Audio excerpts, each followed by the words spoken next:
They were called barbarians, but in truth they were the shadow of empires, the storm clouds that gathered beyond Rome's borders, the forgotten faces of men and women who wielded the power to bring down civilizations that once believed themselves eternal. Historians like Edward Gibbon, in his monumental The Decline and Fall of the Roman Empire, often described Rome's collapse as inevitable.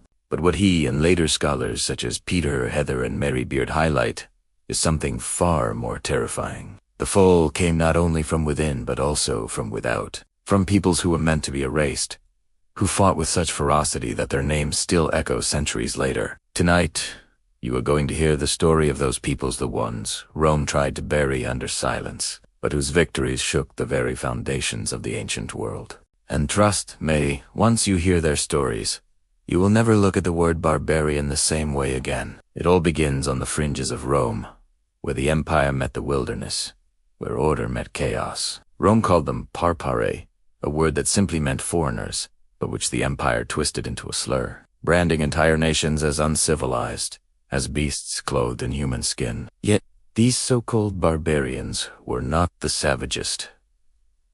Roman writers mocked. They were warriors, strategists, inventors of new forms of resistance. They were the Huns, the Goths, the Vandals, the Franks, and so many more. Their stories were painted in blood, fire, and betrayal, and every empire that underestimated them paid the ultimate price. And the first of these stories takes us to the terrifying thunder of hooves across the plains of Europe, the Huns, led by the man whom history remembers as the Scourge of God. Attila did not fight like a Roman. He did not care for neat battle lines, shining armor, or the grandeur of legions. He was speed and chaos, destruction given human form. With his riders, the Huns struck like lightning. Contemporary accounts speak of their arrows falling like rain, of entire villages swallowed in a night of fire. Edward Gibbon wrote of Attila with awe and horror, noting that his advance across Europe was not just a military campaign but a pestilence that wasted nations. Rome feared him more than any man alive. And yet, what terrified Rome even more was this: Attila was not alone. He was the embodiment of something greater, a world beyond their borders that Rome had never truly conquered, a world that would rise again and again to strike them down. But Attila was not the only shadow haunting Rome. Long before his time, another people had already broken the myth of Roman invincibility: the Goths.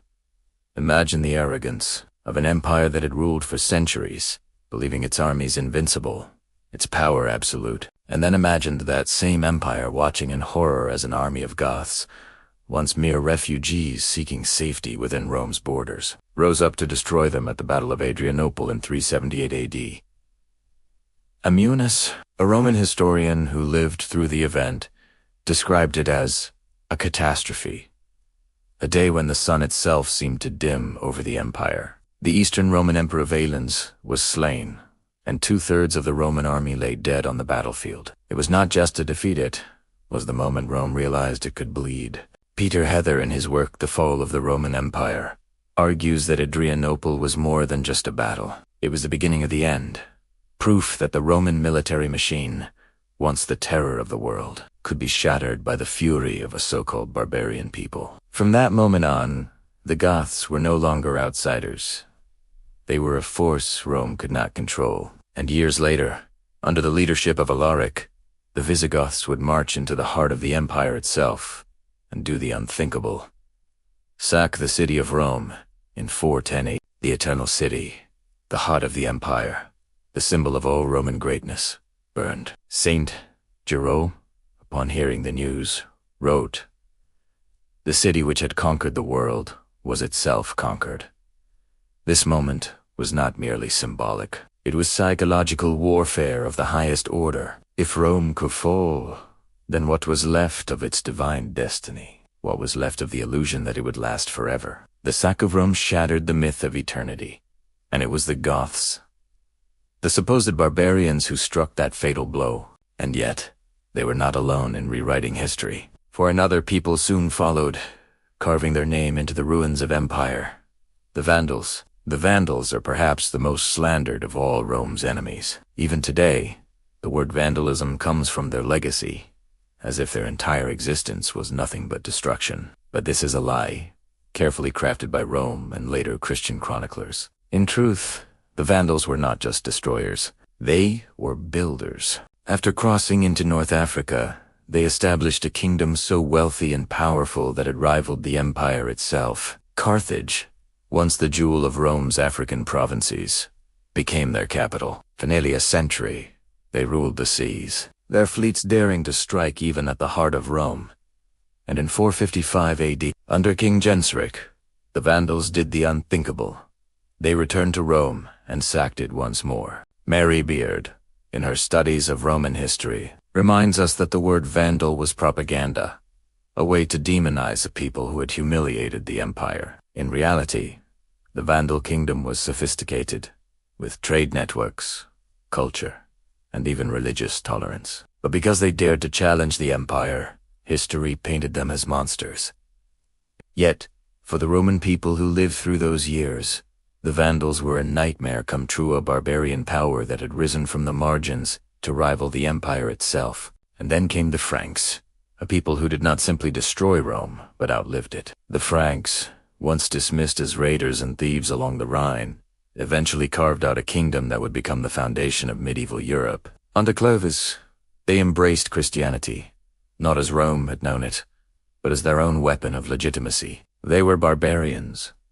No longer they were kings, rulers who would forge the path for Charlemagne and the Holy Roman Empire centuries later.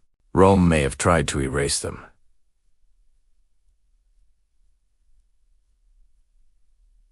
but instead, the Franks carried the torch of empire into a new age, one where Rome existed only as a memory. And here is where the truth strikes hardest.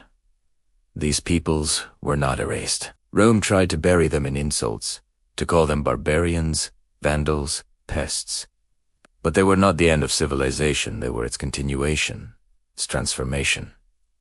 Rome did not simply fall. It was remade piece by piece by those it once despised. The barbarians did not vanish into history. They became the architects of the world we live in. And if you've stayed with me this far, you can already feel the power of these forgotten stories. This is why you cannot miss the next revelations we bring here on this channel. Because just as Rome fell by ignoring the strength beyond its walls, you should not ignore the chance to uncover the truths hidden behind the myths of history. So subscribe now, because the next empire we'll uncover might just surprise you more than anything you've heard tonight. But before we close, let us remember the lesson. Gibbon warned us of the dangers of decadence, of an empire that rotted from within. Heather reminded us that barbarians were not the cause of Rome's fall, but the catalysts who struck at its weakest points. And Mary Beard showed us that history is written by the victors, and that sometimes the so-called savages were the true heirs of greatness.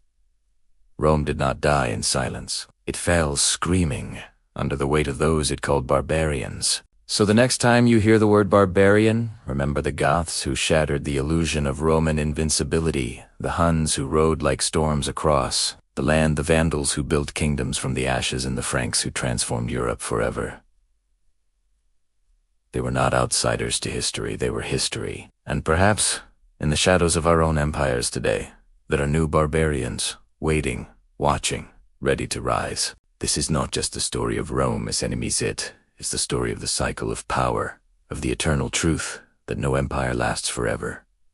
And if Rome itself could fall, then so can we. Would you dare to ignore that lesson?